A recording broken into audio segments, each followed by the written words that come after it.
In this tutorial, I'm going to talk about Anova, or Analysis of Variance, also known as the F-test, invented by some guy named Fisher, and that's him trying to calculate using a calculator, the F-test. Now the first thing you should recognize, it doesn't look like a bell curve, but we treat it the same way, or similar I should say. It's similar to a Z or T how we treat it. First we set up a rejection region, and the green's the acceptance area. Accept the null hypothesis, or we reject the null hypothesis. If the F-test score is in this region, we reject. In this region, we accept the null hypothesis. Now let's imagine we're going to measure levels of stress. In the first sample, we take of 5 employees, and we measure their stress levels as during normal times. The second sample is when there's announced layoff, so we kind of see the stress goes up.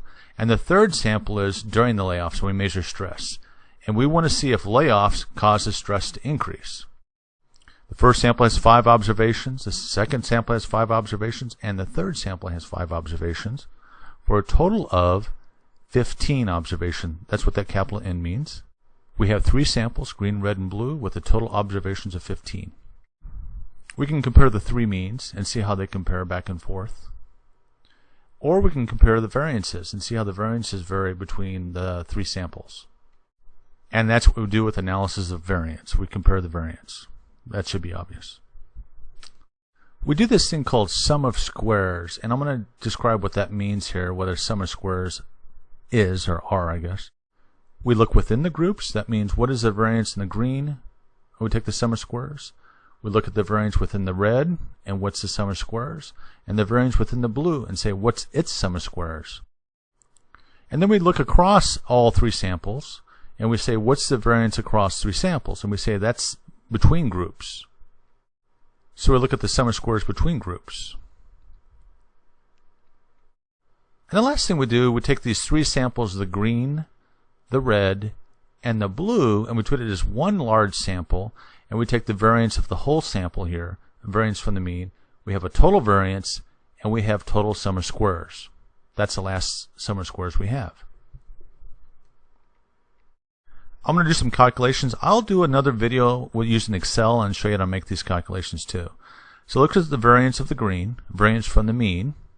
I'll fade out those other 2 samples. We're just going to focus on the green sample first. We take the sum of squares as a measure of the variance from the mean. The mean in this case is 4. Since the mean is 4 of the green sample, we take 2 minus 4, and that equals -2, of course.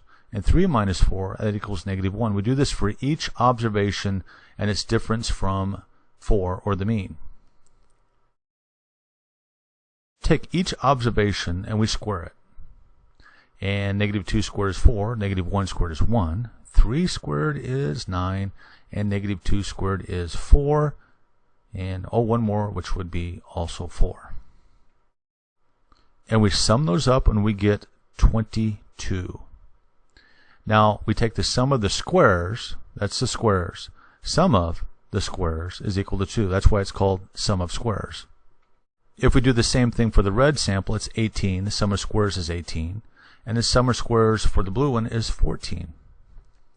Now we take each observation and we start adding these together, the 22, the 18 plus 14, and lo and behold, that adds up to 54. This is within groups, sum of squares within groups. And this is often put into the label S, S, W, and usually that W is just a lowercase w like that, so it's SSW, sum of squares within groups. Now we're going to take all 3 samples and we're going to treat it as one large sample in this case. The mean would be 8.3. And so we take each observation and the difference between that, like 2 minus 8.3 or 3 minus 8.3, we do it for everything. Now we actually take the difference for all those values, and I'll show you how to do that in an Excel spreadsheet too. And then we square everything. So 6.3 squared, -6.3 squared is 40.1. And then we'll do that for all the observations again. And here we go. Then we add all this up, and the total sum of squares is 257.3. This is equal to SST, as in sum squares total, SST. I know there's a lot of calculations, but hang in there. We have SST, total sum of squares, and that equals to SSW, within group sum of squares, plus SSB, or between sum of squares. Now we can solve for this algebraically, SSB, because we know SST and SSW.